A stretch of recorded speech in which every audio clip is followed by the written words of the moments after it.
Et si la rencontre la plus marquante de notre vie, c'était pas juste une fin, mais plutôt le début de notre vrai chemin?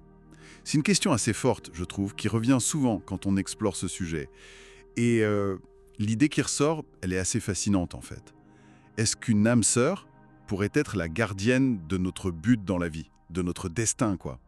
Il y a une analogie sympa qui est parfois utilisée, celle du jeu vidéo. Tu vois, il y a un but final, notre potentiel maximum. Certains parlent de dharma. Bon, cette destination, elle est peut-être fixée. Mais la manifestation, comment on joue au quotidien, ça reste notre choix. On vise pas toujours le boss final tous les jours. Parfois, on joue juste pour le plaisir du moment présent. Hmm, c'est une belle image, ça. Mais alors, comment on trouve ce but si on se sent un peu perdu? Souvent, on dit que l'univers envoie des signes. Mais c'est vrai que c'est souvent plus facile à travers des personnes, non? Des personnes clés. Tout à fait. L'idée qui revient, c'est que des âmes sœurs, et là on ne parle pas forcément de l'unique âme sœur, hein, ça peut être plusieurs connexions fortes au fil du temps, elles arrivent dans nos vies pour nous recadrer, nous rappeler ce but. Elles auraient comme une clé. D'ailleurs, ça me rappelle une expérience personnelle qui illustre bien ça. J'ai vécu une relation, waouh, d'une intensité incroyable. Une connexion immédiate, l'impression de se connaître depuis toujours, comme si on était la même personne, ou presque. Tout semblait magique. Vraiment le sentiment d'être rentré à la maison. Difficile de ne pas y voir une âme sœur, franchement. Mais, et c'est là que ça devient intéressant, le point de friction majeur, c'était un décalage spirituel, on va dire. Elle était beaucoup plus avancée, dans le moment présent, la méditation, elle lisait Eckhart Tolle, ce genre de choses, vous voyez? Très dans la pleine conscience. Et moi, à côté, j'étais frustré. Je comprenais pas, mon ego en prenait en coup face à sa sérénité. Et bon, la rupture a été un choc. Assez brutal, ouais. Dévastateur sur le coup. Mais, et c'est là le lien avec cette idée de clé, son départ, même s'il était douloureux, il a laissé quelque chose derrière. Quelque chose d'essentiel pour mon chemin à moi. Une pièce qui manquait en fait. Ah oui, c'est fascinant ça. Et ce récit, il fait vraiment écho à plusieurs histoires de transformation qu'on peut lire. Le paradoxe est frappant, n'en est-ce pas?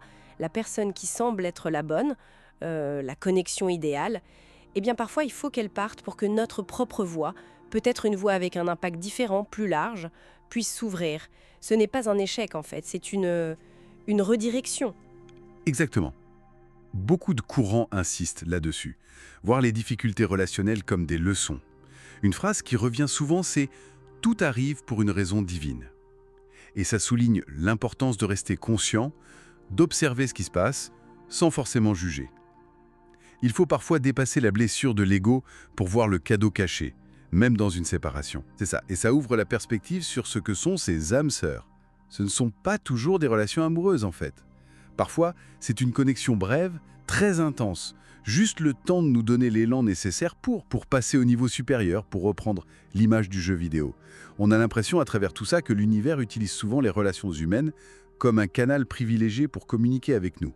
C'est plus direct, plus incarné, on va dire, que des signaux abstraits, même si cela existe aussi, bien sûr. Nos interactions sont tellement riches d'enseignements. Précisément. Chaque rencontre importante peut être vue comme une pièce du puzzle de notre vie.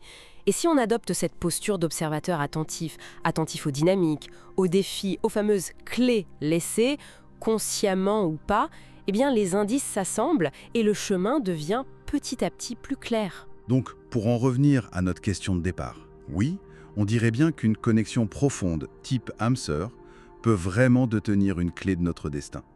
Souvent, c'est en nous bousculant, en nous sortant de notre zone de confort, qu'elle nous aide le plus à grandir. C'est pas toujours facile, c'est sûr, mais c'est chargé de sens. Et ça nous amène à réfléchir un peu plus largement au-delà de ces concepts. Dans nos propres vies, quelles relations, présentes ou passées, pourraient contenir des messages cachés, des indices sur notre propre chemin si on les regardait sous cet angle? Peut-être que les leçons les plus importantes sont juste là, dans nos connexions. Au final, le vrai voyage, c'est les découvertes de soi, n'est-ce pas? Et c'est assez incroyable de penser que les plus grandes révélations peuvent parfois venir des liens les plus inattendus. C'est là que réside une partie du mystère et de la beauté de l'aventure humaine, je crois.